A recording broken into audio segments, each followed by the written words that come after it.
Were the actions of Betty Broderick an act of violence or a crime of passion? It was at the University of Notre Dame where Betty crossed paths with her future husband Dan Broderick. Their whirlwind romance led to marriage in 1969, quickly followed by the patter of tiny feet as Betty brought 5 children into the world.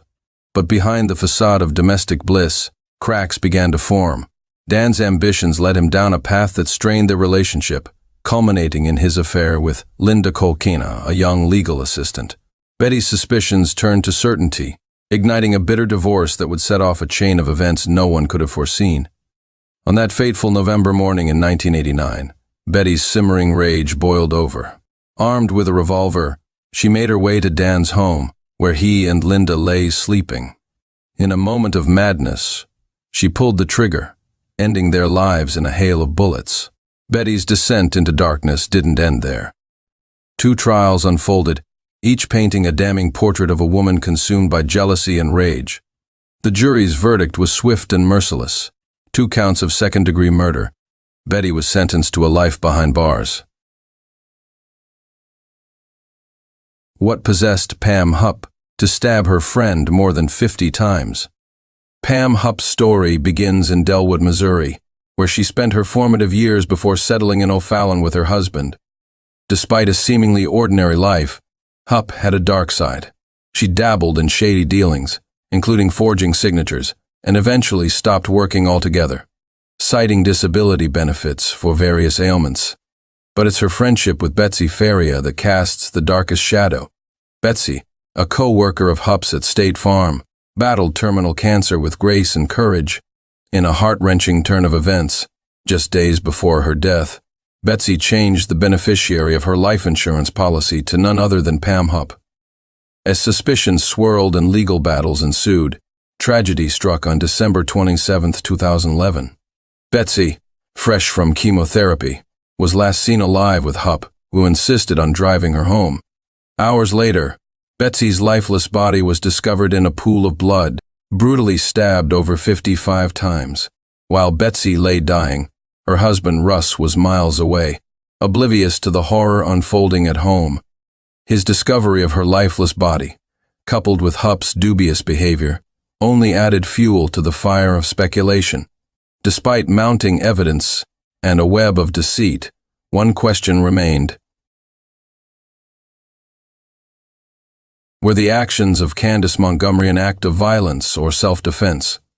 Imagine, if you will, a small town in Wiley, Texas, where whispers of scandal and betrayal linger in the air like a heavy fog. It was June 13, 1980, when the tranquility of this close-knit community was shattered by a crime so shocking it would echo through the ages. At the heart of this tale stands Candace Lynn Montgomery, an American woman whose name would become synonymous with tragedy. Accused of the brutal murder of her lover's wife, Betty Gore, Candace's story unfolded like a gripping mystery, leaving the town reeling in disbelief. On that fateful day, Betty Gore met her demise in the most horrifying manner imaginable, struck down 41 times by the merciless blows of a wood-splitting axe. The details of the assault sent shockwaves through the quiet streets of Wiley, leaving residents grappling with fear and uncertainty. Candace Montgomery's defense was as bold as it was audacious. She pleaded not guilty, invoking the cloak of self-defense. In her version of events, Betty confronted her about an illicit affair with her husband, Alan Gore, and launched a vicious attack, leaving Candace with no choice but to defend herself. As the trial unfolded, the courtroom became a stage for the clash of truth and deception, as witnesses recounted the tangled web of lies and betrayals that led to that fateful moment. Despite the overwhelming evidence against her, Candace stood firm in her plea, adamant in her innocence.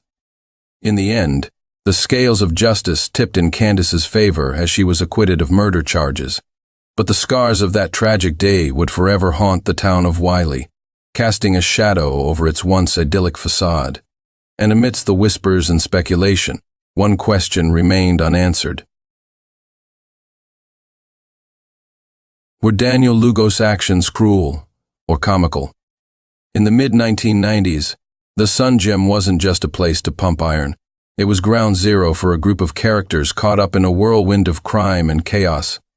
At the center of it all was Daniel Lugo, the gym's manager and a man with big dreams and a taste for the finer things in life. But Daniel wasn't content with just running a gym. He wanted the world, and he was willing to do whatever it took to get it. He gathered a motley crew of gym rats and hangers-on, forming what would later be known as the Sun Gym Gang. With Noel Doorbal, Carl Weeks, and Stevenson Pierre by his side, Daniel cooked up a plan to kidnap and extort a man named Mark Schiller, a business associate of one of the gym's regulars. Despite their muscle and insider knowledge, the gang's first attempts at nabbing Schiller were downright comical. They lurked in his yard dressed as ninjas, only to be scared off by passing cars. What followed was a nightmare for Schiller, as the gang tortured and terrorized him for weeks, forcing him to sign over his assets under threat of violence against his family. They even tried to stage his death in a car crash, but Schiller miraculously survived. But the gang wasn't done yet. Their sights soon turned to Frank Griga, a millionaire entrepreneur, and his girlfriend Christina Furton. What started as a scheme to extort them ended in tragedy when Griga was accidentally killed during a struggle, and Furton overdosed on drugs administered by Daniel himself. With 2 more bodies on their hands, the gang went to gruesome lengths to cover their tracks, dismembering the victims and dumping their remains in the Florida marshes. But their crimes didn't go unnoticed for long, and soon the law was hot on their trail. Daniel was eventually captured in the Bahamas and brought back to face justice along with several other members of the gang. Their trial was one of the longest and most expensive in Miami's history, but in the end, they were all sentenced to prison, or, in Daniel's case, to death. Should Chris Benoit be remembered as a villain or a victim of CTE? On June 25, 2007, a concerned WWE requested a welfare check on Benoit after he missed several events without notice. When the police arrived at his Fayetteville, Georgia home, they made a grim discovery. The bodies of Benoit, his wife Nancy, and their 7-year-old son Daniel were found. Authorities quickly determined that Benoit had killed his wife and son over a 3-day period before taking his own life. Nancy had been bound, and Daniel was drugged with Xanax and likely unconscious when Benoit strangled him. Benoit then hanged himself on his lat pull-down machine. There was no evidence of roid rage involved in the tragic events. Further investigation into steroid abuse in wrestling revealed that Benoit had been illegally given steroids and other medications in February 2006. In the aftermath, neuroscientist and former wrestler Christopher Nowinski reached out to Benoit's father, Michael, suggesting that years of brain trauma could have contributed to Benoit's actions. Tests conducted on his brain showed severe damage resembling that of an 85-year-old Alzheimer's patient. This advanced form of dementia, similar to conditions found in retired NFL players with multiple concussions, was believed to have contributed to his severe behavioral problems. How did Yolanda Saldivar's obsession with Selena Quintanilla turn to betrayal? After attending one of Selena's concerts, Yolanda Saldivar became determined to start a fan club for the singer in San Antonio. She persistently called Selena's father, Abraham Quintanilla, until he agreed and named Yolanda the fan club's president.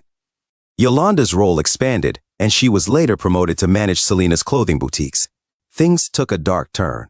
Selena's family discovered that Yolanda had been embezzling money from both the fan club and the boutiques.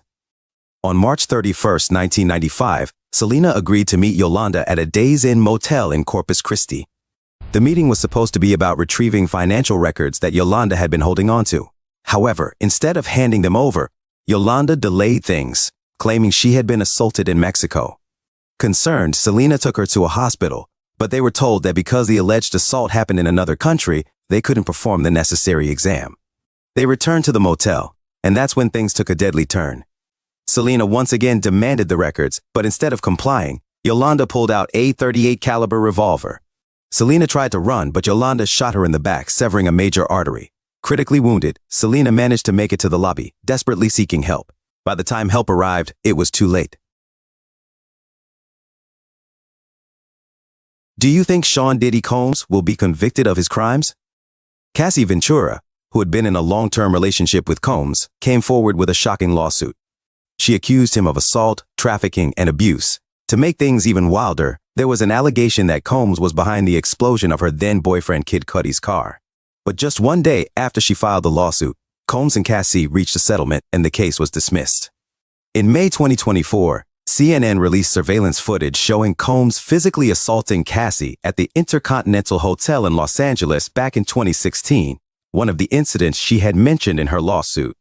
After the footage went public, Combs issued a video apology on Instagram and Facebook, admitting that his behavior was inexcusable and that he was truly sorry for what had happened.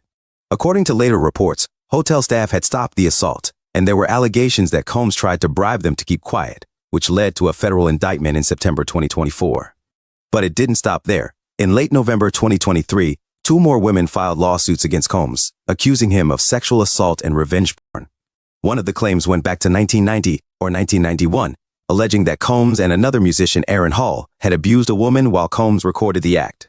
Fast forward to October 2024, and things took an even bigger turn.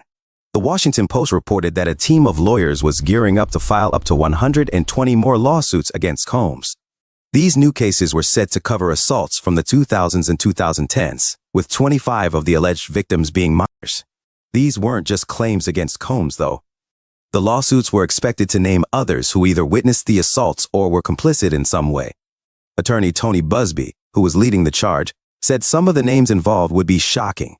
He also mentioned that around half of the alleged victims had gone to the police, doctors, or even the FBI at the time of the incidents, and some claimed they were drugged or paid hush money.